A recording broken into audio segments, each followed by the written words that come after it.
So yun mga kares, okay na. So meron na siyang naglagay ako ng clean out dito para pag halimbawa mabarado, meron tayong bubuksan doon. So naglagay po ako ng clean out. So pinapunta ko doon at binutasan ko yung 4 tubo para pumasok yung detress na ating gutter na PVC. So share na sila dun sa pababang tubig.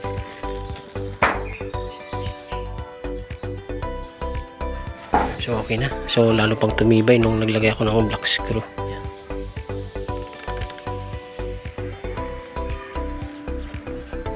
So okay na yung ating gutter na PVC mga kares. Yan.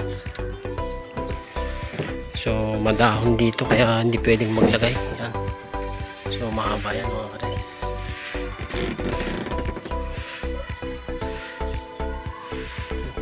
So break time. So sa mga madahon ang lugar na hindi pwedeng maglagay ng gutter, so PVC yung uubra dito mga kares. Tignan nyo, hindi pa man ako nakakababa, marami ng dahon. Yan. So hindi makapasok yung dahon mga kares. Yan, may mga dahon na.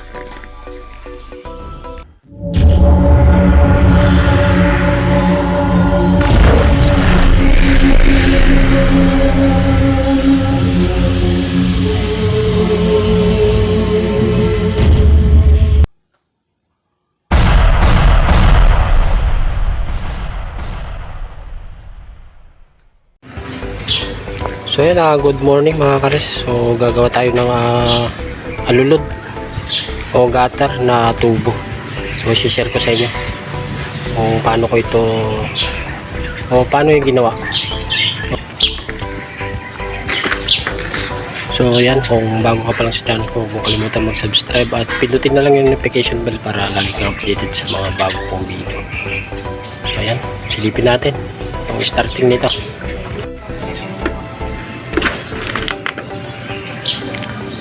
So ito yung tubo na D4 mga kares.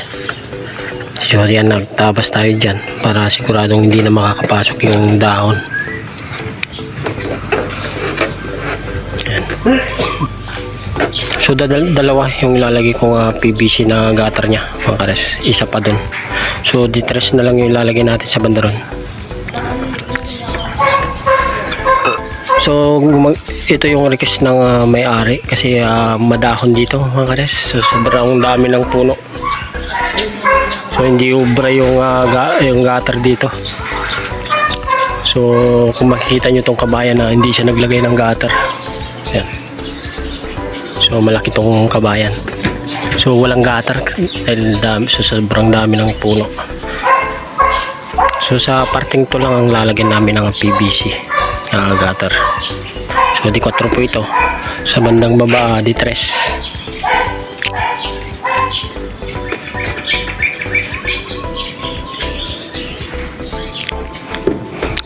So yung pinaka bracket nito mga kares, gagamit na lang tayo ng flat bar o di kayo yung pinagtabasan ng liso na lang yung pinagtatabas tayo. So dito natin papakain. So mamaya papakita ko.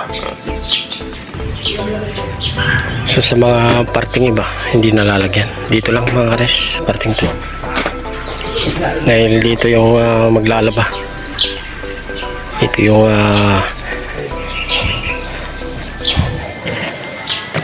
gagawin sampayan o paglalaban ng katulong. Yan. So polycarbonate to mga kares. So tubular. Yan. So papakita ko sa silong.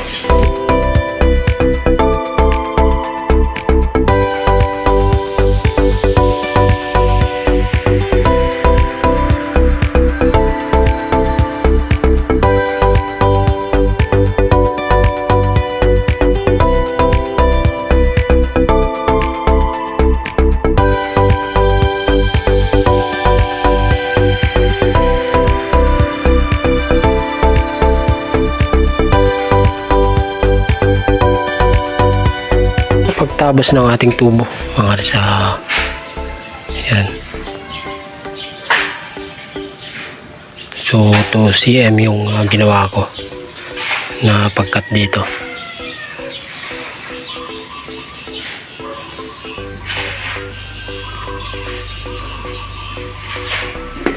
Okay, salpak muna to. So silipin natin yung para dito. Kasi ito yung diskarte ng kapatid ko, mga kares, ito. So butas-butasan muna to.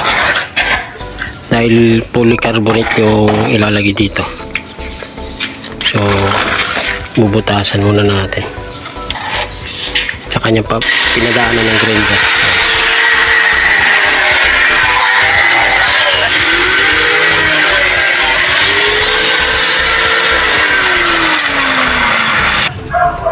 So nung nabutasan ng mga resa, pinadaanan na ng cutting disc. Yan. So cutting disc yung ginagamit dito. Yan. So kinakaltasan na lahat. So binubutasan na lahat bago natin isalpak. Yan. Dahil yung polycarbonate, yung plastic na pangbubong, yung paglalagyan nito, mga res. Yan. So mamaya papakita ko pag naikabit na. So 4 na tubo na litres yung para sa polycarbonate, mga res. Tapos dun sa para sa yero 4 din. So gagamit ako ng 2 T tsaka 2 elbow yung para dito. So kung mapapansin nyo, mga kares, kung alam nyo ordinary to, hindi po ito ordinary. So magandang klase rin po ito, makunat.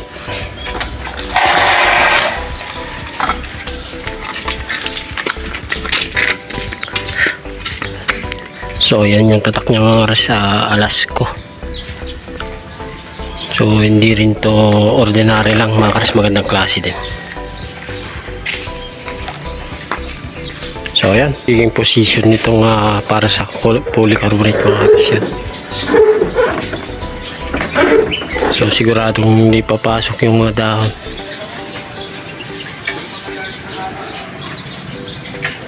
Yan. So iba rin sa para sa dito. So ayan, trabaho muna.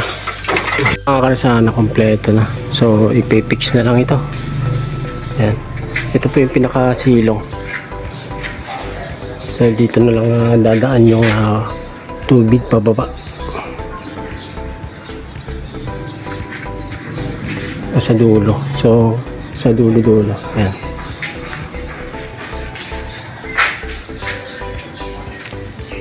So tignan natin sa ibabaw. Oras.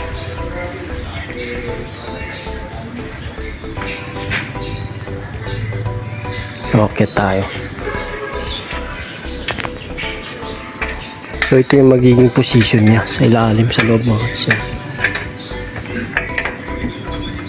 So kumbaga yan. So, maglalagay na lang natin tayo ng pinakaklam niya. So sa pagkat naman itong tubo, mga kares, sa 2 cm lang yung kakaltasin natin. So kakaltas tayo ng 2 cm. Kumbaga to. Yan. Para hindi tayo mahirapan magsuksok sa ating yero.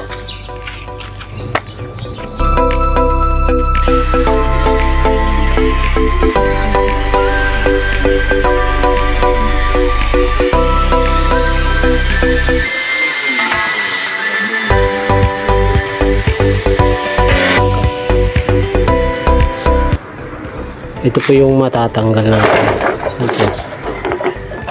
Ito yung matatanggal natin. So hindi ko pa siya sinagat para hindi siya magsara. Yan, ganyan lang po. Nandun sa dulo. So ikabit muna natin to. So papakita ko kung paano ako magkakaltas sa yero. So ikabit ko muna lahat, mga kares. So nagkakat tayo ng yung hawak sa tubo, mga kares. So mga retaso po ito. So itong yung spandrel, yung mga retaso ng spandrel, ito yung gagawin ko, pinaka-clamp nya. Pang hahawak sa ating tubo. So yan. cut muna natin to. Ikakabit muna natin itong mga bracket nya mga kares bago ko gawin yung mga tubo. So ipapakain ko dito yung nakatapos. Ayan, gawin muna natin.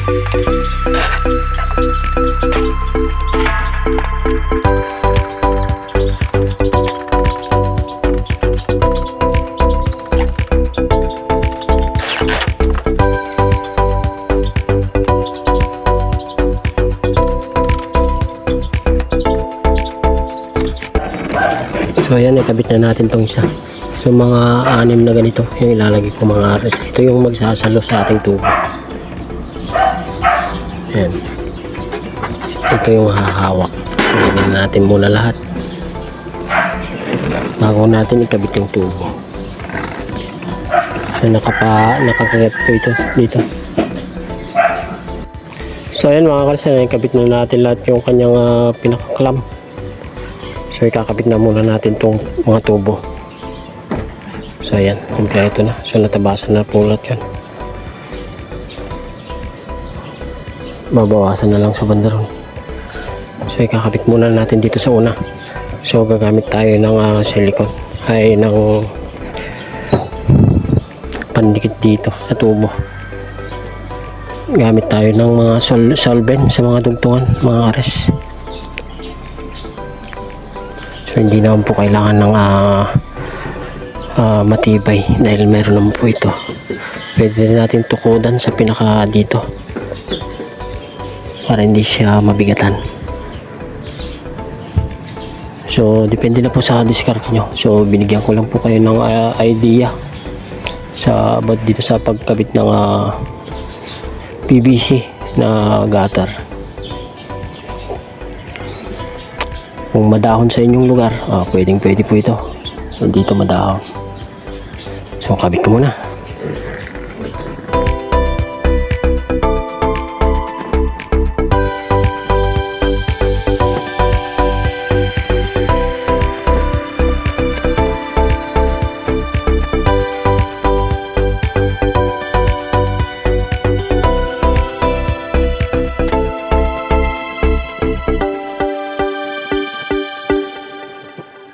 So ayan, nakatatlo na ako mga kares, konti na lang doon. So 1/4 na lang doon.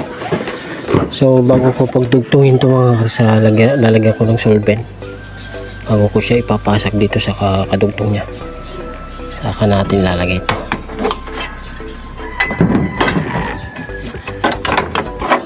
So dito natin ipapakain mga kares. Kung hindi siya ubra dito, pwede tayo gumamit ng screw dito. Saka dito na lang siya lagay. So ayan, lalagyan ko ito ng solvent, tsaka ko siya pagtatagpuin.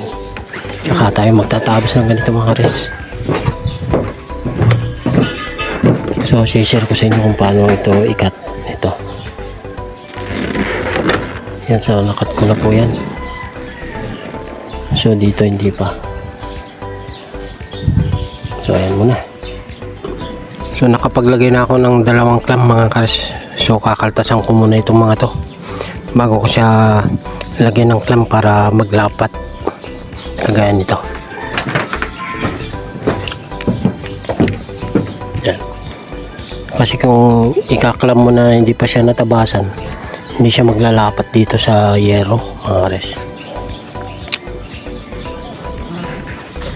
Kung halimbawa nahihirapan ka na gamitin itong pinakatoks nya, pwede mo siyang gamitan ng ribbit mo na lang dito, kahit 2, maganda.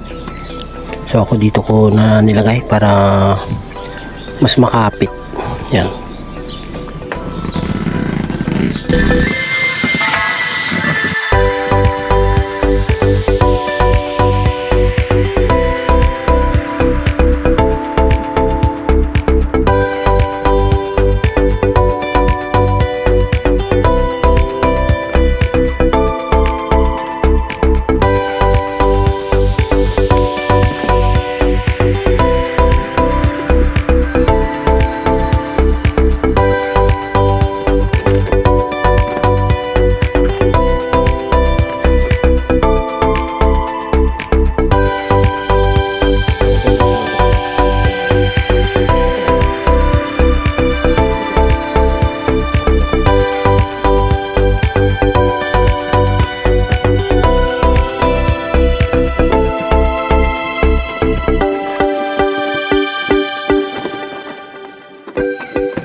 pwede na natin lagyan ng clam ito.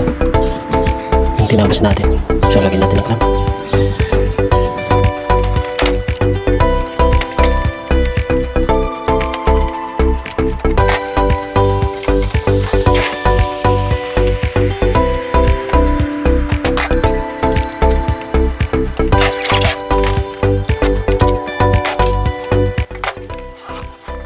So okay na itong ating D4.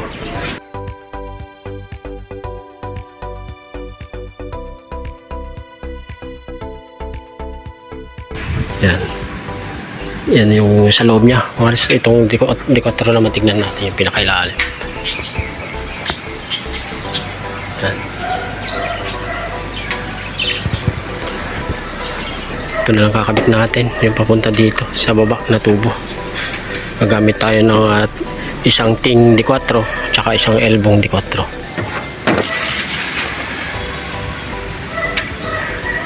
So malapit ng tagulan mga res. 20 minutes later.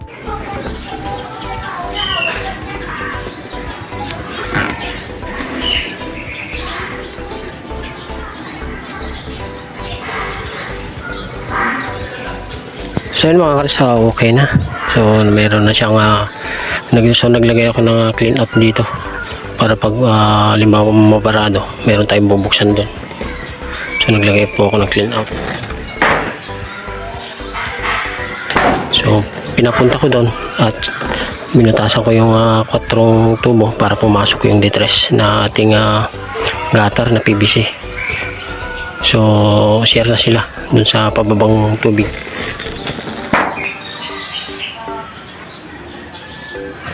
So okay na. So lalo pang tumibay nung naglagay ako ng black screw. Yan.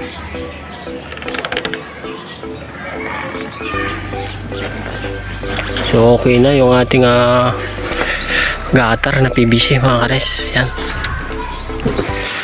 So madahon dito kaya hindi pwedeng maglagay. Yan. So mahaba yan mga kares.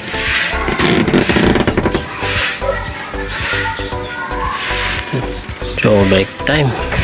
So sa mga madahon ng lugar na hindi pwedeng maglagay ng gutter, so PVC yung uubra dito mga kares. Tignan nyo, hindi pa man ako nakakababa, marami ng dahon. Yan. So hindi makapasok yung dahon mga kares. Yan, may mga dahon na. Hindi pa man ako nakakababa, marami ng dahon.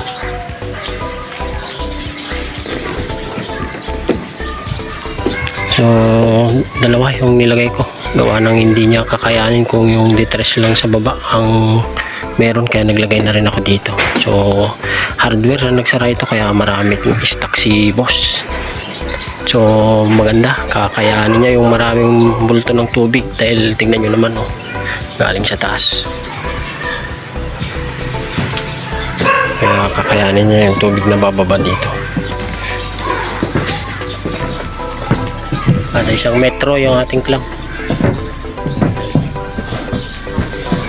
So sa mga dugtong naglagay na lang tayo ng silicone. So okay na yung ating exit ng tubig. Yan.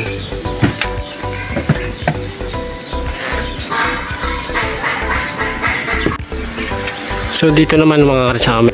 So pag alam mong barado, pwede mong buksan ito. So kabila niyan, pati sa dulo, sa kabilang side. So lalagyan natin ng ganito. So gumamit ako ng T tsaka isang elbow papunta dito sa baba. So pinantasan ko na lang yung baba niya. Ayan. Para hindi pasukin ng daga. So sa silong tingnan natin. So ganyan din yung sa kabila mga kares. May pababa din siya doon. So okay na yung pinaka-clamp natin. Yan. So tignan naman natin sa kabila mga kares. So may extension pa doon. So tignan naman natin yung isa pang dadaluyan ng tubig natin. So naikabit ka na rin mga kares. So yan. So may clean out din siya. Yan. Papunta dito sa baba. So lalagyan pa ng polycarbonate to mga kares, papunta sa lutuan. Ito yung magiging daan papunta dito sa lutuan. Yan. So i-close ko pa yung mga butas na yun. So So silipin natin sa taas.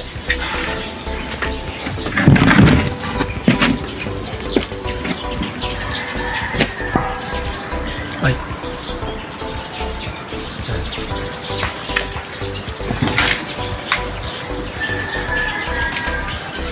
So meron din siyang clean out dito mga kares yan. So papunta dito sa baba.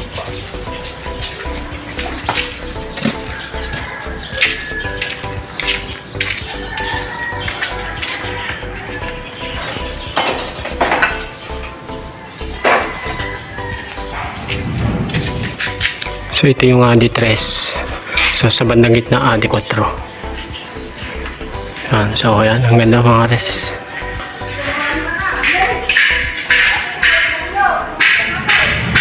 Mga kares, hanggang dito muna yung ating video. So sana nagustuhan nyo itong aking PVC gutter na ginawa. So baka magkaroon kayo ng idea about sa gutter na ganito. So pwede ito itong gutter na PVC. Basta magandang klase rin yung ilalagay nyo. So magandang klase yung mga nilagay ko mga kares. Yung orange magandang klase rin yan. So ayan, kung bago ka pa lang sa channel ko, huwag mo kalimutan mag-subscribe at pindutin na lang yung notification bell para lagi kang updated sa mga bago kong video. So shout out kay Mami Del, siya yung masugid kong tagapanood at talagang sumusuporta sa channel ko. So salamat kay Mami Del. Hanggang sa muli.